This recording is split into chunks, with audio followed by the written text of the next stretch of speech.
Hola, buenos días. Les damos la bienvenida al Seminario Internacional 2025 sobre Santo Tomás de Aquino. El día de hoy tenemos una conferencia que impartirá el doctor Juan Granados Valdés, la cual tituló de una estética tomista en el siglo XX. Me voy a permitir leer una pequeña reseña del doctor Juan para hacer una apertura para su conferencia.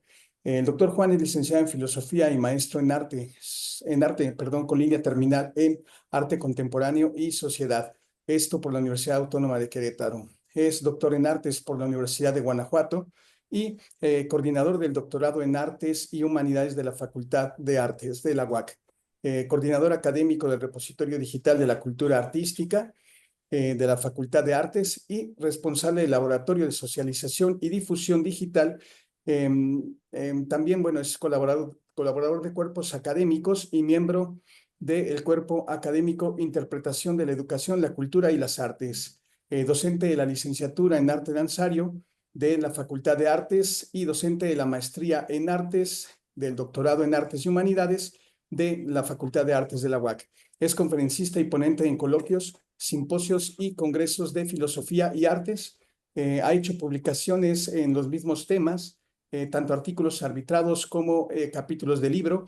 Entre sus temas de interés y su trabajo destacan la estética, la filosofía de la religión, la ética y la teoría del arte. Bien, sin más por el momento, de mi parte le doy la bienvenida al doctor Juan y es tuyo el micrófono, Juan. Muchas gracias, Carlos. Muchas gracias a quienes nos acompañan el día de hoy en esta conferencia, en la continuación de nuestro seminario dedicado a conmemorar los 800 años del nacimiento de Tomás de Aquino. En mi caso, no me detendré mucho más en Tomás, del cual recordarán, en junio tuvimos la participación del doctor José Antonio Arbizu Valencia, que, bueno, con ocasión de Tomás de Aquino, nos platicaba sobre una posible estética en este filósofo y teólogo medieval del siglo XIII.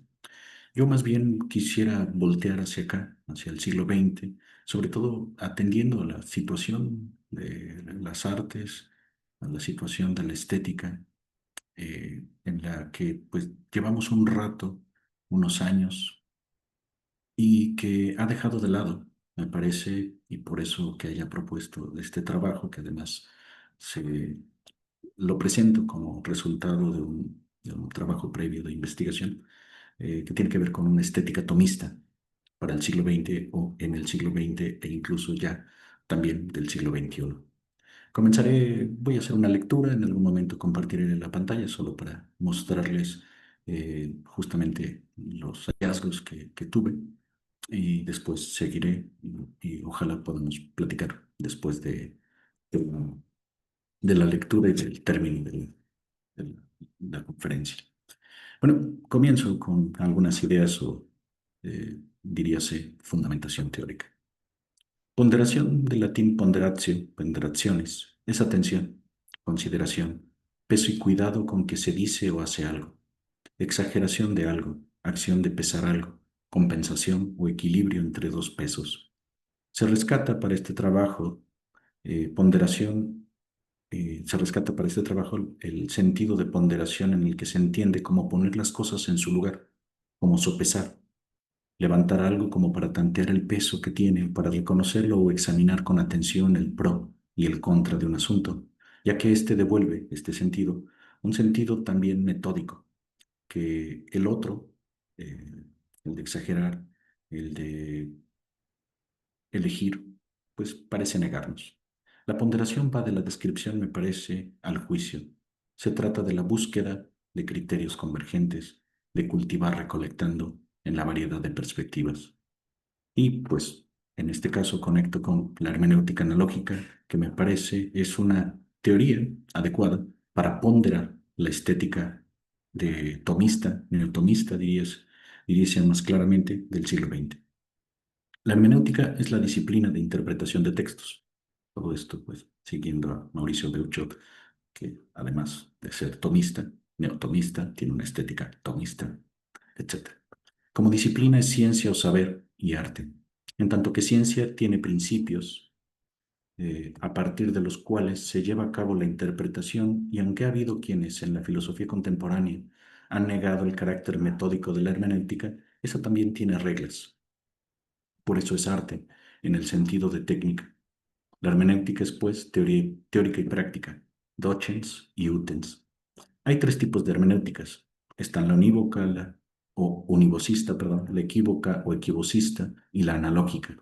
La primera es una hermenéutica que se cierra a una única interpretación como válida, lo cual aniquila la hermenéutica misma, ya que de suyo se requiere la pluralidad de significados para que haya que interpretar. Si solo un significado es válido, verdadero, no hay más que hacer, no hay hermenéutica. Por eso se la llama univocista. Esta ha sido la hermenéutica, dice Mauricio Duchamp, de los positivistas lógicos, de los filósofos analíticos, por ejemplo. La segunda, la equivocista, es la hermenéutica que admite todas las posibles interpretaciones sin criterios de orden o proporción, de jerarquía o grados de validez. Es decir, para este tipo de hermenéutica todas las interpretaciones son válidas. Esto también aniquila la hermenéutica porque pierde los principios y las reglas para interpretar. Cae en un relativismo insalvable. Esta ha sido la hermenéutica de la posmodernidad, que tiene su origen en el romanticismo y que aún tiene cierta vigencia. Los lógicos y los semiólogos distinguen tres modos de significar: el unívoco, el equívoco y el análogo. La tercera hermenéutica sería la analógica, la que parte de la analogía, la que reconoce la necesidad de tener principios y reglas para no perderse, pero sin la pretensión de la univocista de alcanzar una sola interpretación como válida, por más que sea el ideal. La analógica o la analogía es de dos tipos, a saber, la de proporción, que puede ser propia e impropia, y la de atribución. La primera igual, equipara, horizontaliza, y la segunda jerarquiza. Ya que la hermenéutica es la disciplina de interpretación de textos, es necesario tratar ahora la interpretación. Se entiende por interpretación, en síntesis, tanto comprender profundamente un texto como poner un texto en su contexto. Una comprensión profunda, unívoca, aspira a conseguir la única posible sobre algún asunto, cosa que puede aplicar en ciertas áreas de conocimiento, pero no en la estética y en las artes. Una comprensión equívoca de suyo no es profunda, pues más bien tiende a la superficialidad, por eso que normalmente se confunde interpretación con opinión sin fundamentación o sin argumentos. La comprensión profunda analógica sería la que aspiraría a la comprensión cabal del texto, a alcanzar la intención del autor, pero sabría que no lo conseguiría, puesto que dicha comprensión está mediada por el horizonte del lector o espectador y de la comunidad o público. Sería una comprensión analógica porque no se queda en la superficie ni pretende una única interpretación, y en la admisión de varias interpretaciones media y jerarquiza. Por eso se habla de analogados primero, segundo, tercero y así.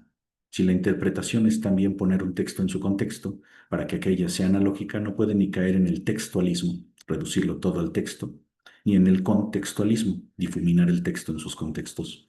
El texto no puede perder su especificidad, pero tampoco puede dominar y pasar por alto que, como bien se sabe, es hijo de su tiempo. Así pues, una interpretación analógica buscará guardar el equilibrio entre el texto y sus contextos, evitando los extremos por exceso y por defecto. El texto, como se ha reconocido desde Paul Ricoeur, no se reduce al escrito. Puede ser también texto, un diálogo, una imagen, y también lo puede ser una acción. En el texto se reúnen autor y lector, autor y espectador. En él confluyen aportando cada uno lo propio. Una interpretación que se enfoca en el autor tendería al univocismo. Una que enfatiza a los espectadores se volcaría al equivocismo. Solo una interpretación analógica reconoce que el texto es el vínculo y el medio en el que el autor-espectador se reúnen. Por esa razón no desprecia ni lo que uno ni otro aporta para conseguir una comprensión profunda en el marco de los contextos del texto. Así pues, la idea era hacer una ponderación hermenéutica o interpretativa, analógica, de la estética tomista del siglo XX o neotomista, como también se ha dado por llamar. Ahora bien, vamos a empezar a aclarar algunas cosas, a contextualizar. Con el mote estética neotomista se agrupan a los filósofos recientes que, fieles a los principios de la escolástica, intentan construir una estética válida para nuestro tiempo. Enseguida se menciona a los más connotados, según Juan Plazaola. De la Universidad de Lovaina destacan Maurice de Wulf, Edgar de Bruyne y André Marc. Maurice de Woolf dedicó un estudio al arte y la belleza con su libro La obra de arte y la belleza. Para Woolf, el arte es expresión de la belleza. La obra de arte es lo bello por excelencia. La belleza es la unidad en la multiplicidad, es esplendor del orden. La sensorialidad de los sentidos superiores es esencial para la experiencia, y el arte tiene una dimensión social y moral. Edgar de Bruyne, que fue mencionado justamente por el doctor de Viso aquella vez, fue un notable historiador de la estética escolástica. A él se deben las obras Esquisse de un philosophie de l'art y una que se llama Del rol de la inteligencia en la actividad artística, filosofía perenne. Para Bruyne, en la intuición estética comparecen todas las facultades humanas, sensibles, afectivas, asociativas. La inteligencia las organiza en una síntesis. Distingue entre el momento estético, desinteresado y autónomo, y artístico o teleológico. En el marco de la estética de Lovaina destacan los capítulos dedicados a la estética de André Marc, dialéctica de la afirmación del 52. También se ocuparon de temas estéticos, dice Plazaola, Rousselot y Serdi-Jans. Luego, Maritain y Gilson, egregios neotomistas laicos, dejaron sendas obras de estética. Se considera que que el esteta neotomista más ilustre del siglo XX fue Jacques Maritain.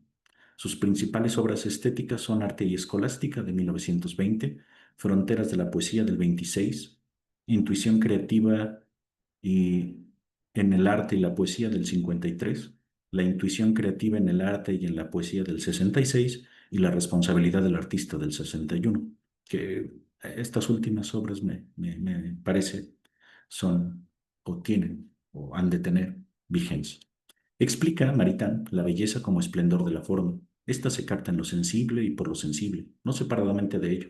La inteligencia se funde con el sentido. El arte es una virtud, un vigor intelectual y técnico que prolonga la acción natural y crea un nuevo analogado de la belleza, que además conecta precisamente por el tomismo de la hermenéutica analógica con dicha hermenéutica. La belleza es el esplendor de todos los trascendentales reunidos. También forma parte de una de las discusiones que se han tenido al interior del tomismo sobre los trascendentales y el lugar que ocuparía la belleza al respecto, pero no me entretengo. Tratará la poesía como hacer artesano que engendra belleza. De hecho, lo recupera Juan Plazaola justamente para decir que todo artista es llevado a cuestas o en la espalda del artesano. Etienne Gilson, por su lado, hizo pues una filosofía del arte en un libro que se llamó Pintura y Realidad del 57, que es una ontología de la pintura, muy interesante. En él fusiona la solidez de la filosofía escolástica con la concretez de las estéticas del momento. Bueno, estéticas del momento es un decir, pero digo las estéticas de la fenomenología y del existencialismo. Analiza la existencia física de la pintura como una obra de arte. Para Gilson, el arte es creación y un artefacto es obra de arte cuando su fin es su propia existencia. Se involucra con el universo del artista creador y dice que el mundo que éste crea es inteligible, porque sigue al ser. La forma confiere el ser a la materia que le recibe. Por eso el arte, dice Gilson, debe ser hermoso, formosus. Esta idea siempre es interesante tenerla en cuenta en relación con la forma, porque pues, nuestra palabra en español, hermosura, viene de fermosura, de formoso, y lo formoso es lo lleno de forma, eso, etcétera. La estética de Maurice Nedoncel, expuesta en la introducción a la estética del 53, ya cambiando, está penetrada de una fenomenología personalista. Desarrolla dos temas fundamentales del arte, el demiúrgico y el escatológico. Demiurgo, recordarán, pues tiene este, ecos platónicos.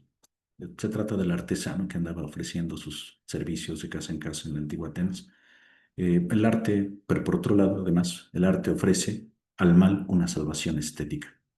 Bien, más adelante también acá podemos rastrear, podemos encontrar que en Italia Luigi Stefani, discípulo de Gentili Croce, en sus libros Problemi Actuali del Arte, Arte Crítica, Metafísica del Arte e Altri Saggi, Relazione Introduttiva al Congreso de Estudios de Filosofía Cristiana y el Tratado de Estética del 55, Stefani, digo, subraya en el arte lo que hay de expresión espiritual y dice que la belleza es el reflejo de la singularidad de las almas. Y hay otro italiano, también laico, influido por el cristianismo, estudioso de algunos idealistas, especialmente Fichte, que se trata de Luigi Parison, que escribió una estética, una teoría que además subtituló como teoría de la formatividad. Otro más, de este no dice mucho Plazaola, Nicolás Petruselis, en su obra Filosofía del Arte, define el arte como creación de belleza mediante una personalidad admirablemente dispuesta y educada para fijar las vibraciones del sentimiento del infinito que actúa como fuerza transfigurante del contenido de la conciencia. Y bueno, en España también Plazaola nos cuenta que pues destacarían entre los estetas neotomistas Marcelino Menéndez Pelayo, que fue además historiador, un historiador de la estética, Francisco Miravent, también inició sus estudios estéticos en España tras la Guerra Civil. Destaca la obra de este que se llama De la belleza, Iniciación a los problemas de la estética, disciplina filosófica. Ya los títulos resultan muy elocuentes. José María Sánchez Muniain defendió el carácter filosófico y sistemático de la estética, a pesar de que sigue representando un problema epistemológico, ya que la mayoría de los autores no están de acuerdo en su objeto ni en su método, y desde su nacimiento, lo recordarán, pues queda muy más o menos claro que nace en 1750 con la obra de Estética de Alexander Baumgarten, aunque ya la menciona desde su textito sobre la poesía en el 32, 1732, etc. Son ya muchos los artículos que ha publicado este señor, y bueno, en el caso de México, pues aparece eh, el autor mexicano que sigo, Mauricio Beucho, que tiene dos libros relativos a la estética, uno que se llama Belleza y Analogía, del 2012, y otro que se llama Resurrección del Arte, del 2019. Y otras obras que pues retoman relativas a, pues a soportar, a fundamentar su propuesta en Tomás de Aquino. ¿Qué pasa con todo esto? Que si revisamos así el estado del arte, por decirlo de esa forma, pues bueno, pasa que no está bien ponderada en este otro sentido, la estética tomista o neotomista. Henkmann y Lotter, unos profesores alemanes que escribieron un diccionario de estética, en un listado que hacen de las obras de estética desde la antigüedad hasta nuestros días y que incluyen desde Nietzsche hasta Arthur Danto, pues sí, hacen una lista amplia de esas obras y enlistan a los más representativos, sobre todo de la estética alemana y anglosajona. Extrañamente no aparece ninguno de los textos que además he referido. Conrad Paul Lisman, en su libro Filosofía del Arte Moderno, desarrolla las tesis, perdón, de Simmel, Lukács, Fiedler, Benjamin, Anders, Adorno, Danto, Genslen, Seltmeier y Greuze. Y ya. Pablo Blanco, en su Estética de Bolsillo, se detiene entre los contemporáneos en Nietzsche, Ortega y Gasset, Paul Valéry, Sigmund Freud, Martin Heidegger, y hace alguna mención hacia la posmodernidad. José María Valverde, en su libro Breve Historia y Antología de la Estética, expone las estéticas de Nietzsche, Freud, Marx, Lukács, Ortega y Gasset, Roland Barthes, Jean-Paul Sartre, Michel Foucault y Martin Heidegger. Incluso el mismo Mauricio Beuchot, en la primera parte de su Belleza y Analogía, una que tiene como subtítulo Introducción a la Estética, de la Estética Contemporánea, expone a Heidegger, Gadamer y Parison. Y como ya creo que se pueden dar cuenta, en ninguno de los casos se da cuenta de los representantes de la estética neotomista, o de muy pocos. Juan Plazaola incluye a la estética neotomista en la amplia y diversa oferta estética del siglo XX. Es una, entre otras, a saber, es que son muchísimas: estética experimental, hedonista, la estética de la endopatía, la intuicionista que conecta con Benedetto Croce, la psicoanalista, la formalista, la sociológica, la marxista, la naturalista americana, la semiótica, la operatoria, la fenomenológica, la estructuralista, la posmoderna y de paso la cibernética. Por ello queda opacada esta estética anatomista. Además, el juicio que hace de ellas me llama eso la atención, o llamó mi atención para este trabajo, no es nada favorable.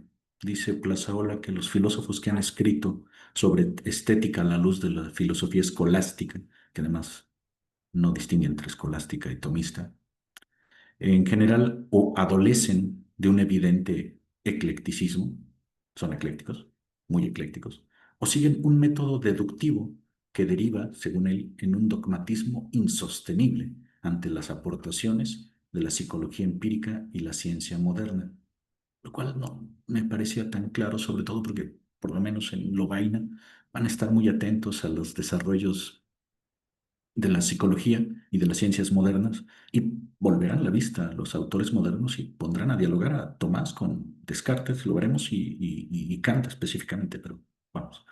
Yo pienso que entonces, ante este panorama, pues se hacía necesaria la ponderación de una estética anatomista para integrarla como una de las aportaciones teóricas que ayuden a interpretar las artes, para rescatarlas quizás, y en buena medida, pienso, de esa pérdida de sentido en el que han entrado. Esto permitiría rehabilitar como otra vía a las ya desgastadas teorías modernas y posmodernas, y en ese sentido rehabilitar pues el sentido de la belleza, el arte y la sensibilidad. De esta manera se restituiría una estética prejuzgada como poco provechosa y por ello rechazada, que aportaría una teoría equilibrada que sorteara los univocismos y equivocismos, o al juego perverso en el que viven las artes y las interpretaciones artísticas de hoy. Por eso me propuse efectivamente ponderar, y por eso comenzaba justo con el término, para justo ponderar aportes, alcances, límites y tal vez deficiencias, sí, de la estética neotomista y desde sus contextos filosóficos, para reivindicarla. Ese sería el punto. Y bueno, les platico que cómo tuve que hacer esto, pues para esta investigación, que fue documental, sobre la estética neotomista, pues se requirieron documentos. El neotomismo fue y aún es un movimiento de revitalización, ampliación y sistematización de la doctrina de la quinata. Sí vale la pena distinguir entre el tomismo y Tomás de Aquino, pero al final se trata de eso, de revitalizar al doctor angélico. La estética, pues parto de la definición que da Mauricio Beuchat, es el saber filosófico de la propia sensibilidad, la belleza y el arte. Bueno, es una definición que me hago de no solo de Beuchat, sino de otras lecturas. Esto es, la estética no se reduce a la filosofía del arte, cosa que viene eh, sosteniéndose aún. Esta es una parte de aquella. La estética anatomista fue y aún es un intento de actualizar la teoría tomasiana en el contexto de las artes contemporáneas. En un primer acercamiento al tomismo fue un movimiento con exponentes venidos de distintas latitudes que respondieron al llamado de León XIII, hecho este en su encíclica Eterni Patris, de sumar a lo antiguo lo nuevo. Muchos de ellos han sido olvidados, muy pocos se rememoran en las historias de la filosofía, y para ello pues, basta con hojear algunos y encontrarse nada más los nombres de Maritain y Gilson. En las historias de la estética, la mención de autores y tesis estéticas tomistas, es o escasa o nula. Ante esto, la consulta de estas historias puede dejar dos impresiones encontradas, o que la estética no interesó a los tomistas, o que a los historiadores no les interesó o no pudieron destacar la estética de los tomistas. La primera es inaceptable. Sí hay tomistas que escribieron sobre estética, lo acabamos de ver. Algunas pistas en otras fuentes también históricas inclinaron la balanza. Los tomistas, si no todos, pero tampoco solo los siempre recordados, sí se interesaron por temas estéticos. Entre los primeros neotomistas que respondieron a la invitación papal, destacan los de la escuela de Lovaina, a saber, Desiré Mercier, Maurice de Woolf, Armand Thierry, Simon Desplages y Desiderio Nice. Todos ellos se ocuparon de temas como el arte y la belleza, pero faltaba la evidencia, ya me faltaba la evidencia. Se precisaban los documentos. En otros tiempos, o sea, pasados, la consulta del archivo del Instituto de Filosofía de Lovaina y la revista Neoescolástica hubiera tenido que hacerse in situ. La imposibilidad de viajar por diversas razones hace que se busquen otras vías de acceso, últimamente reducidas, hay que admitirlo, a la consulta de páginas de Internet. De entre estas últimas, algunas confirmaron las pistas que teníamos, pero fue una la que aportó los documentos para la investigación documental y me refiero a una página que se llama Per Se. ¿Qué es Per Se? Bueno, la página lo dice, es abierta en 2005. El portal Per Se ha reunido colecciones completas de revistas, actas de congresos, series y libros. Ahora alberga 300 colecciones con más de 700.000 documentos que se enriquecen regularmente con nuevos títulos. Estas publicaciones científicas se refieren principalmente a las ciencias humanas y sociales, pero también a las ciencias de la Tierra y el medio ambiente, siguiendo la política editorial y documental del portal per se, son objeto de una selección para asegurar su adecuación a la investigación en curso, sin limitarse únicamente a la historia de la ciencia. Las colecciones de publicaciones abarcan del siglo XIX hasta el XXI. Esta vasta cobertura cronológica permite el desarrollo y el contexto de los fundamentos de la literatura científica. La originalidad de per se basa en la convergencia de la digitalización del patrimonio y la publicación electrónica, la desmaterialización de vastas colecciones impresas, técnicas de estructuración y codificación y distribución. Cada colección de revistas, actas de congresos, publicaciones seriadas y libros es objeto de una fiel restitución de su organización material e intelectual para constituir un conjunto estructurado de documentos contextualizados, historizados y relacionados entre sí. Todo esto lo dice al inicio la página. Es francesa, en francés, etcétera. Así pues lo que hice fue retomar per se y allí encontré cosas muy interesantes, sobre todo de dos revistas en relación con la escuela de Lovaina y en especial y sobre todo a principios del siglo XX. Se trata de la revista Neoescolástica y la revista Neoescolástica de Filosofía de la Escuela de Lovaina. Y es bueno aquí donde quisiera compartirles eh, la pantalla para que vean la lista, es más eso, una lista de materiales que se encontraron justamente en en esta página y que son documentos que pueden consultarse en versiones facsímiles, pero electrónicas, de los artículos que se consultaron, que se revisaron para este propósito. De los neotomistas de la escuela de Lovaina, pues ya pueden ver, está Baltasar Nicolás con su estética, y aquí viene justamente la revista de Daceler Pascal, o Pascal Daceler, de Luis Reinmaker, esto de Maurice de Wulf, también, que aún se lo recuerda porque fue uno de los primeros, incluso de los primeros que hicieron la historia de la filosofía en la Edad Media. Esto, Simón de Ploag, este otro señor Heinig, Simon Heinig, Jacques Leclerc, esto del que también encontramos algunas cosas. Y del que me llama la atención es justamente del fundador de Cire Mercier, que tiene por lo menos estos dos textos, pero que en todos los demás, en todos los otros, se involucra con el llamado del Papa León XIII y hace dialogar a René Descartes con Tomás de Aquino. Y de los textos que tiene Mercier, pues son esto, ¿no? De lo bello en la naturaleza y en el arte, en dos partes del mismo año, pero en números diferentes de la revista Neoscolástica. León Noel, también encontramos de, de él encontramos de hecho mucho más. Esto relaciona todos estos temas con los temas de la estética. Esto, para fines del trabajo, pues la obra de Juan Plaza Ola fue muy útil. Thierry Armand, relacionada con los colores. Y de allí Armand, Van Driet, todo esto de Lovaina, que es bastante. George Van Driet, Fernand van Steenbergen, que también fue quizás uno de los tomistas, neotomistas más interesantes, de, creo yo, de la segunda generación de la escuela de Lovaina. Bueno, en el caso de los neotomistas de la escuela dominica, pues obviamente incluía Mauricio Beuchot, Sixto Castro, que es un filósofo también dominico español, tiene libros incluso de estética teológica o teología estética. Sus temas son relativos a la teoría del arte.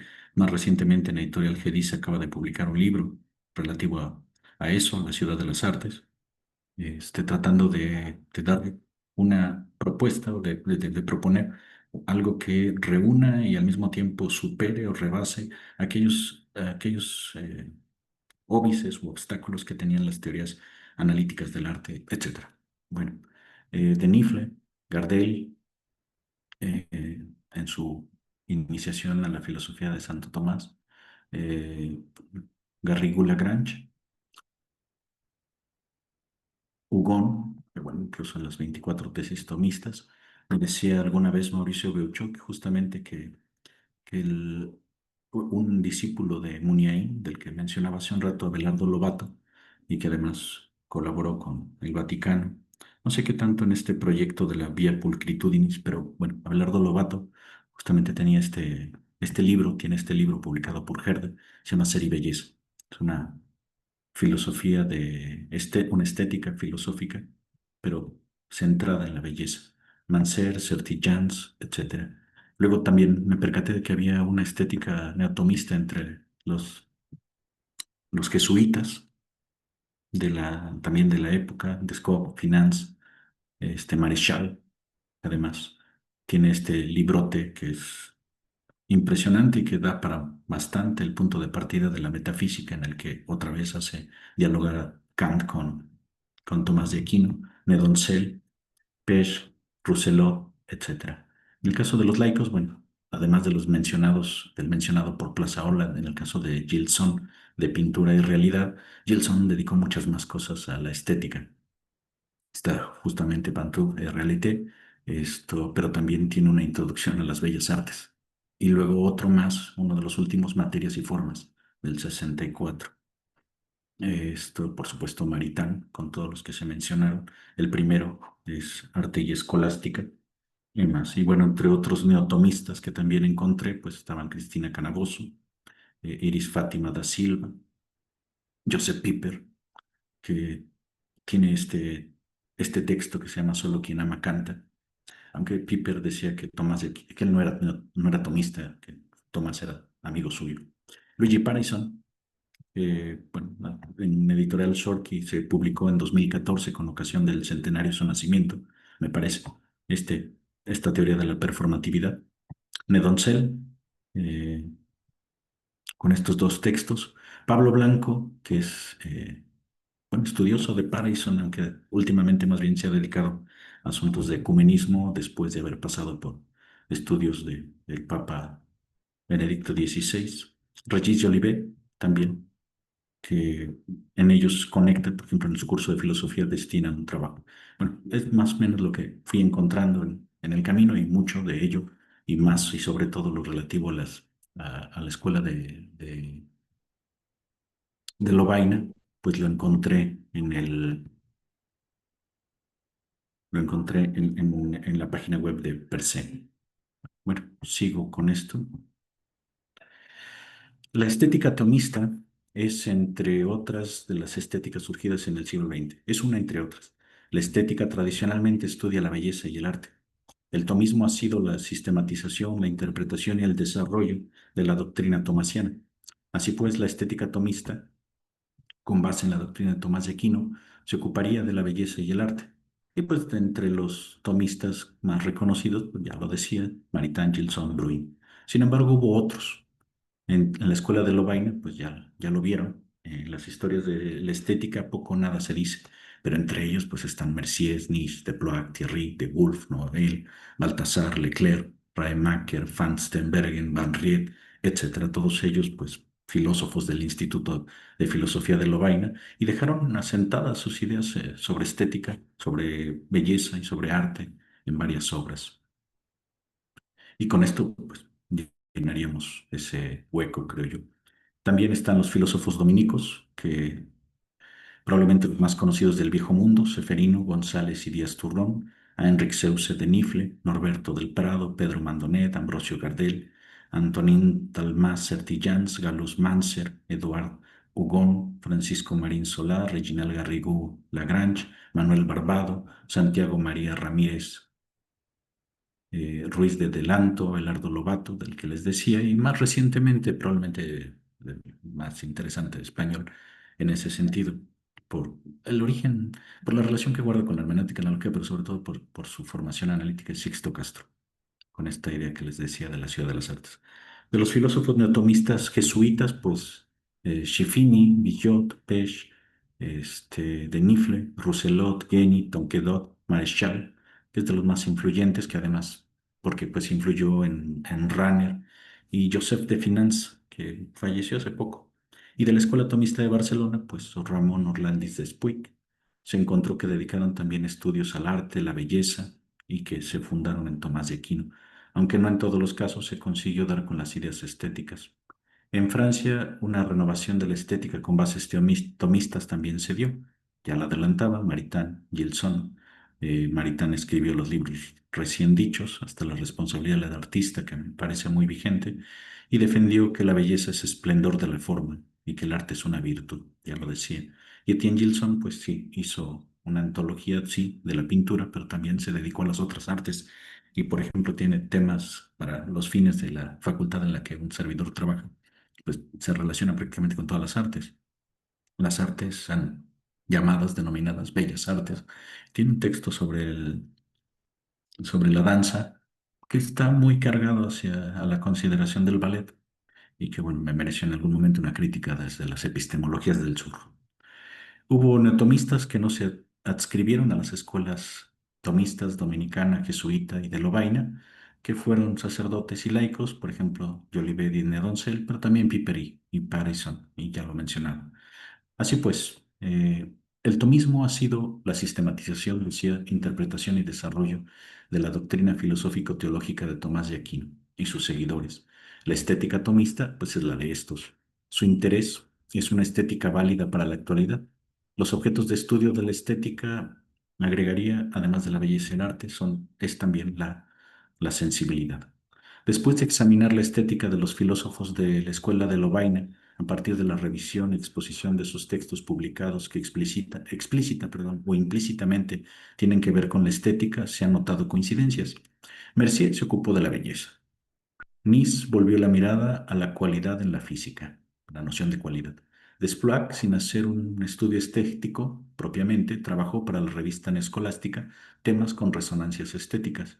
Thierry se interesó por los colores y la vista, la música, la palabra y el tono de esta, y discutió las ideas de arte expuesta por Tolstoy. Y de Woolf precisó la doctrina atomista sobre la belleza y el arte.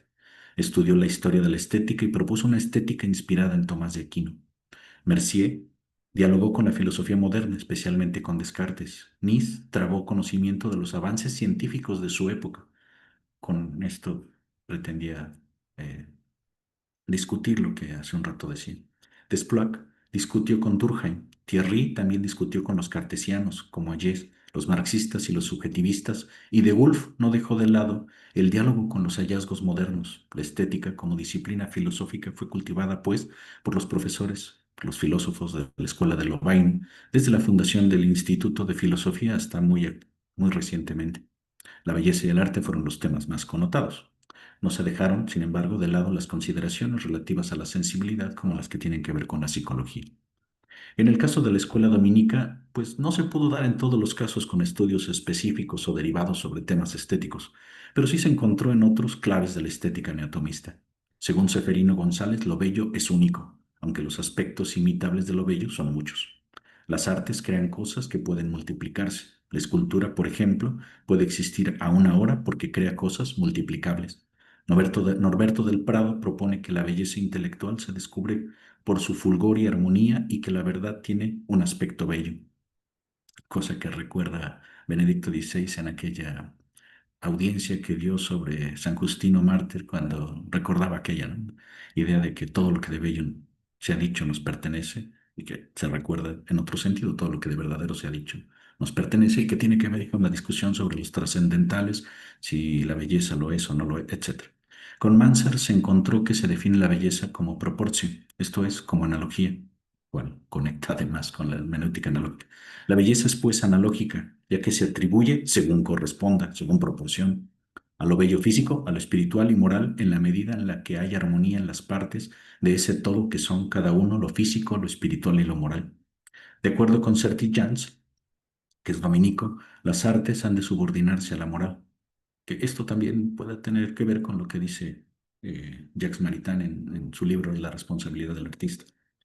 Eh, Porque dice, bueno, las artes y la moral podrían parecer dos dominios separados, y de hecho, si se los ve como tales, sí, lo están, pero pues habría que pensarlo más bien en el marco del gran dominio la gran dimensión que es lo humano, y en ese sentido lo moral estaría por encima de lo artístico. De allí que se deriven responsabilidades para el artista, entre otras, pues la responsabilidad del artista consigo mismo, el que se cuide, la responsabilidad con su público. Vamos, que lo que está pensando es en artistas que se descuidaron humanamente, descuidaron su salud y pues privaron al público, a los espectadores de otras obras, pues porque se murieron por enfermedades provocadas por ellos mismos, etcétera. Bueno, para Garrigou Lagrange, el arte es una virtud intelectual cuyo objeto es la obra y que con Tomás de Aquino define como la recta razón de hacer las cosas como deben ser, ¿no? Y demás. Sobre lo bello dice con Manser, como Manser, que como la verdad es una noción analógica, esto es, tiene sentidos diversos y proporcionalmente semejantes, verdad y belleza son analógicos. Para Gardel, lo bello es un trascendental derivado, porque la conveniencia de este con el alma es por intermedio de las potencias conjugadas de conocimiento y apetencia. Lo bueno, recordarán el caso de Tomás, a lo bueno nos dirigimos por la voluntad, a la verdad por la inteligencia, pero resulta que la belleza que es un derivado del bien, en ese sentido, en esta discusión, pues tendremos que dirigirnos entonces por la voluntad, pero resulta que no, la vemos, es decir, nos dirigimos a ella por medio de la inteligencia. De hecho, en español recordarán la palabra bonito, es el diminutivo de bueno, bonito como sinónimo de belleza, se entiende. Bueno, según Hugon, perdón, en el organismo sobrenatural la sustancia se despliega en y con los accidentes que explican el orden, la armonía y la belleza del universo. Por medio de este es posible elevarse a Dios, fuente de la belleza del mundo. Desde Platón, las artes, lo bello en las artes, como trampolín, trampolín para saltar de aquí a allá. De Santiago Ramírez se obtuvo un dato biográfico de Tomás de Aquino sobre su formación literaria. Creo que ya lo comentaba el doctor Revisor aquella vez. Eh, Tomás incluye en sus escritos sobre lógica la metáfora, o sea, lo que tiene que ver, lo que hace a la esencia, lo que sirve hace las veces de esencia de la poesía, etcétera. Abelardo Lobato, bueno, es impresionante, en clave tomista, hace una obra de metafísica sobre la belleza y el ser. Sixto Castro, pues es heredero del tomisto y el tomismo, perdón, y ha dialogado con las filosofías del arte más recientes y aplicado la hermenéutica analógica y la filosofía analítica en sus trabajos. A pesar de no haber encontrado en todos los filósofos revisados neotomistas de la Compañía de Jesús tesis estéticas, sí se pudo constatar que la belleza y el arte en el teomismo jesuita del siglo XX no quedaron fuera de la filosofía propuesta por algunos de sus seguidores, o los seguidores, perdón, de San Ignacio de Loyola. Schiffini, en su comentario a la Suma, retomó las ideas tomasianas sobre lo bello, saber que complace, se dirige a la vista y al oído, se requieren integridad, proporción y claridad para que lo haya, que es la idea de las tres características o las tres notas de la belleza de la escolástica de la Edad Media de Tomás de Aquino.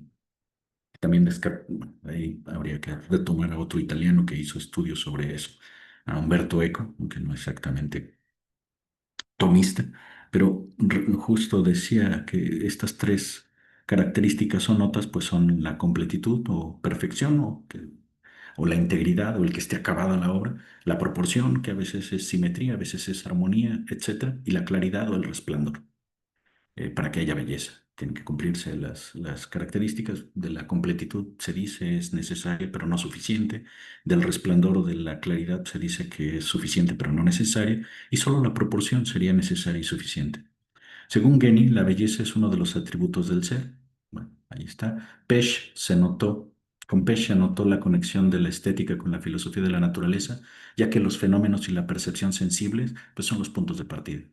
Villot reconocía que la belleza, la pulcritudine, estaba en relación con el mundo y con Dios. De Tocquendec escribió sobre Claudel y Chesterton como escritores y relacionó los milagros con lo maravilloso, también como categoría estética. Jolivet, pues sí, habla de todo, arte, belleza, moral, estética, etc. Marc explica el arte desde la actividad del trabajo y el ocio. Emprende un camino de ascenso a la libertad divina en el que, como un escalón, está la actividad artística. De Finance explica la naturaleza del obrar humano, el hacer, como parte del obrar transitivo. Probablemente de los neotomistas laicos, el esteta neotomista más ilustre, pues fue Jacques Maritain. Ya les decía cuáles eran sus obras. Explicó que la belleza como esplendor de la forma, la la cual se capta con lo sensible y por lo sensible y no separadamente de ello. La belleza es esplendor de todos los trascendentales reunidos, la inteligencia se funde en su aprehensión con el sentido, el arte es virtud, vigor intelectual y técnico que prolonga la acción natural y crea un nuevo analogado.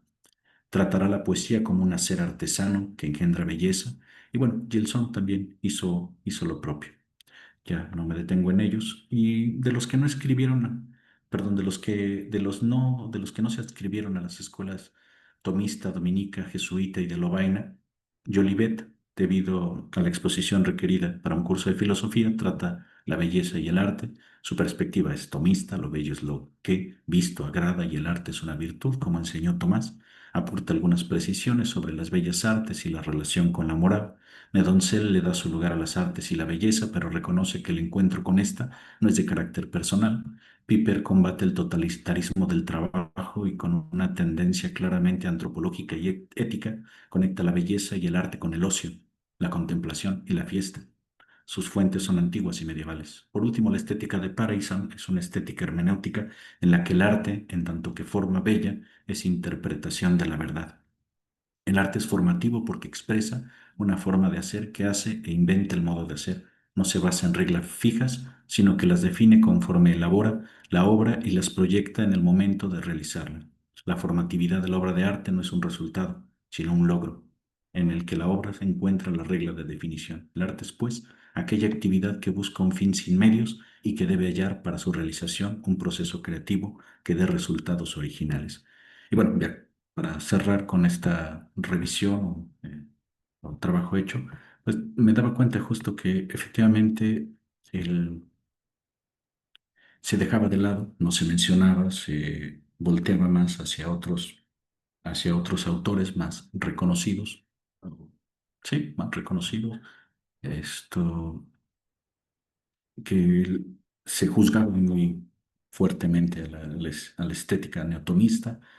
Eh, pero bueno, la cosa es que sí hay, y hay muchos pensadores que pueden sernos de utilidad para una historia de la estética más amplia, pero también para dialogar, que pues eso estamos haciendo con Tomás de Aquino, y ellos nos lo han propuesto desde hace mucho tiempo, aún en este sentido.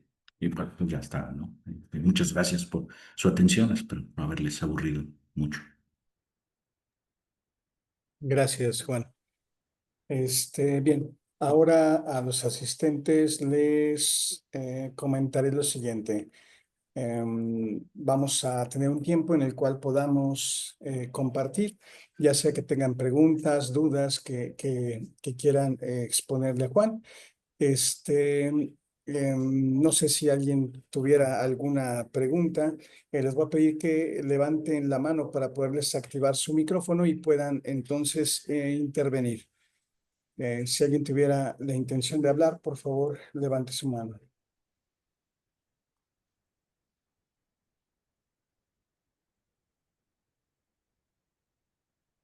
Ok.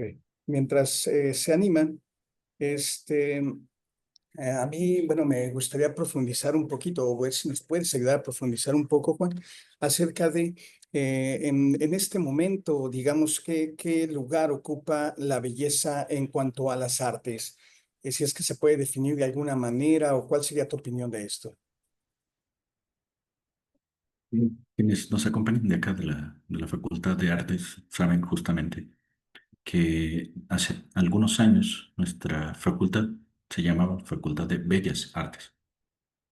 Eh, Como parte de un proceso de actualización, de estar al día, este, así se lo promovió, se sugirió que se dejara de calificar a las artes, o más, sí, de calificar y etiquetar a las artes de bellas como si solo esta fuese la nota principal de las artes.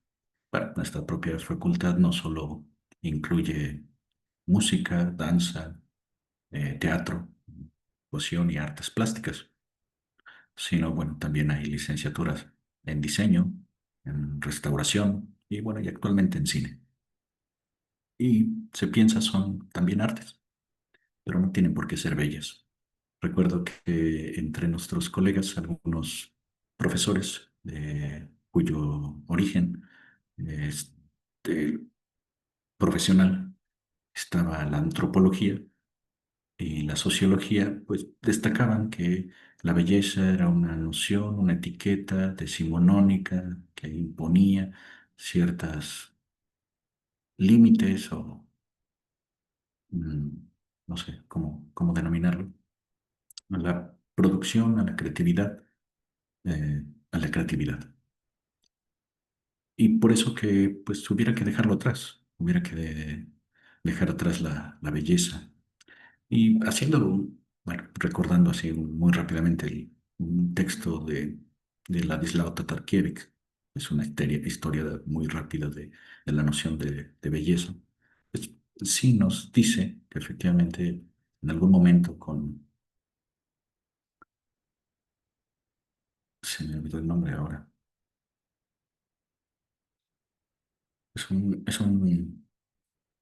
un teórico de finales del siglo XVIII, principios del siglo XIX, y justamente vuelve sobre algo que ya se había discutido en el Renacimiento, en los siglos XV y XVI, sobre qué era eso que tenían en común las artes. Esto, y sugiere que es la belleza, la imitación de la naturaleza y la belleza. Es cierto que las artes muy pronto van a No, cuestionar. no sería Charles Bateau. Muchas gracias, doctor Juan Carlos Orejudo. Charles Baton, efectivamente. Esto, que digo, nos propone que arte solo es o va a ser aquel que imite a la naturaleza y genere, produzca cosas, productos bellos. O, pues, digo, las artes muy pronto van a discutir esto. Las obras de Goya, por ejemplo, no tienden a ser como tales y demás. Pero lo que quiero decir con ello es que si se lo ve como una etiqueta que con resonancias o ecos que nos deriven hacia la posible experiencia que pudiéramos tener con las artes, pues bueno, si no me agrada, no es arte, porque pues es una de las notas de la belleza. Resulta grato, agradable, ¿no? Con Kant, no solo con Kant, con casi todos. Esto, pero pues lo que hemos constatado, y decía Mauricio Belchot alguna vez, ya lo feo se introdujo en las artes, incluso a pesar y contra Kant, que decía que no iba a pasar, lo repugnante se introdujo en las artes. Ahora lo que importa es que sean impactantes, que llamen la atención, pero a mi gusto de repente han perdido precisamente por impactar demasiado cierto rumbo. La belleza lo daba, que la belleza no tendría por qué reducirse a aquello que llame la atención. Es cierto también que Arthur Danto ha destacado cómo se ha abusado de la belleza.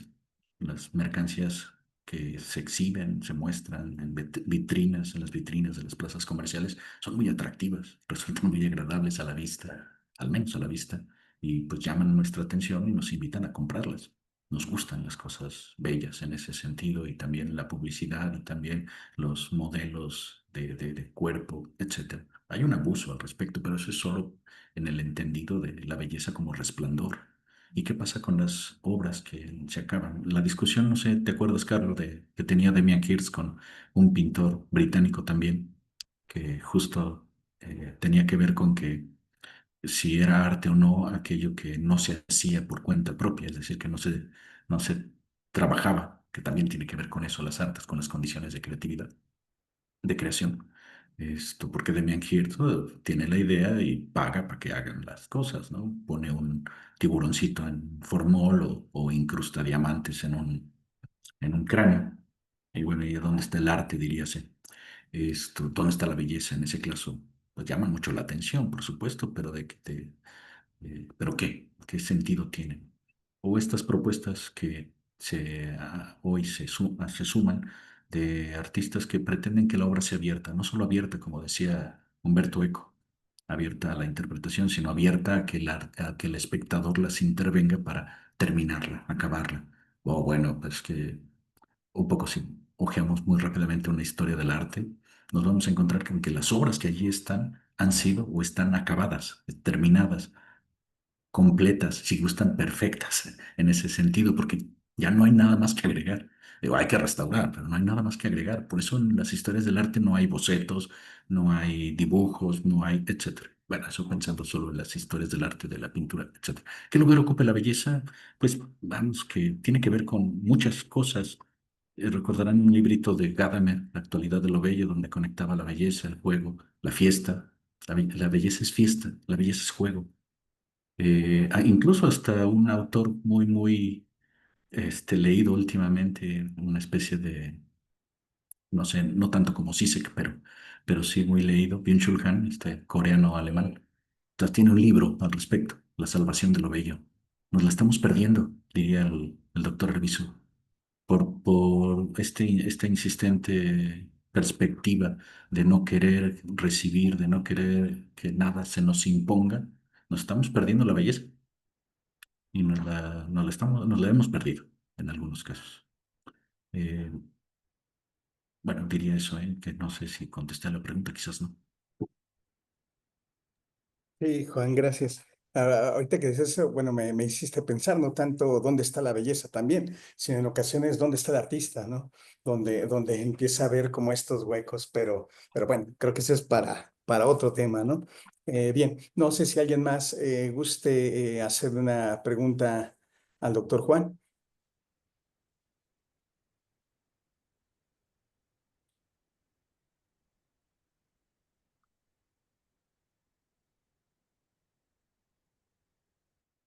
Yo una de transición y después quizás otra que tenga que ver más con tu conferencia. La de transición es que en la Edad Media la Facultad de Filosofía era la Facultad de Artes. ¿Cómo ves? Y bueno, es que, vamos, justo hace un rato estaba platicando de ello con mis estudiantes. Ah, ya saben, no, perdón si esto suena a una clase. Tecne en griego es el equivalente a ars en latín, arte, pero pues en ese sentido, tanto antiguo como medieval y todavía al inicio del Renacimiento, se entendía, como definió Galeno, la técnica o el arte como el conjunto de reglas universales, adecuadas y útiles para un propósito establecido. De allí que hubiese, o todo lo que siguiera reglas, como dijeran Platón, Aristóteles, etcétera, o como dijera el mismo Tomás de Aquino, la recta razón, todo lo que siguiera reglas y buscara cumplir, completar, alcanzar un objetivo, lograr un propósito, etcétera, era arte. Por eso que se hable del arte de la carpintería, del arte de la metalurgia, del arte de la, etcétera. Los romanos, y después esto lo retoman los medievales, distinguen entre artes liberales y artes mecánicas. Y las artes liberales, pues se acuerdan, se dividían en dos, en el trivium, de donde viene trivial, recuerda Mauricio Beuchot, lo cual me llama la atención porque pues, no tiene nada que ver. Trivium es la triple vía, pero trivial suena a banal, a fácil, como si, etcétera. Y esas artes pues eran las de la expresión, las del pensamiento, la gramática, la lógica o dialéctica y la retórica. Y el quadrivium, pues la cuádruple vía, las de la matemática, geometría, aritmética y las aplicaciones, astronomía y música. Bueno, ahí hay una variante. Y desde los romanos y después en la Edad Media, incluso, ¿cómo se llamaba este señor?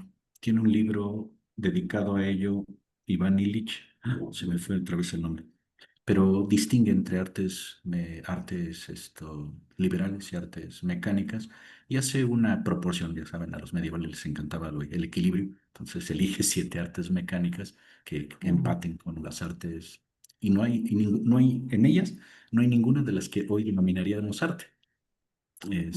No hay pintura, no hay escultura, todas tienen que ver con la utilidad que representan para la humanidad, hacer vestido, transportarse, producir alimento, etcétera. Y efectivamente, llegados al Renacimiento, las facultades de artes, pues eran las artes liberales.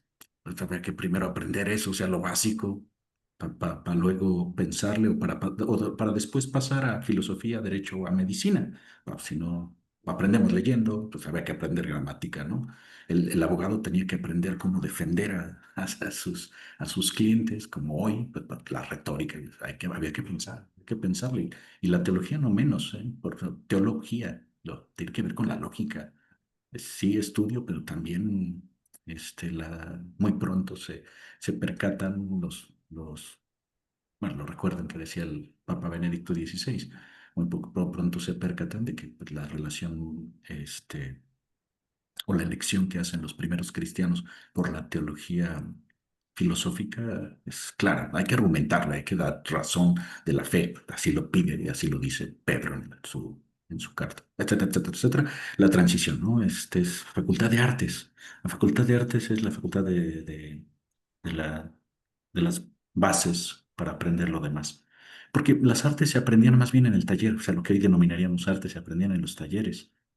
Tenemos los ejemplos básicos como el de Leonardo, ¿no? Que sí, de Carlo Verrocchio, que supera al maestro, etcétera, pero pues es en el taller, es allí donde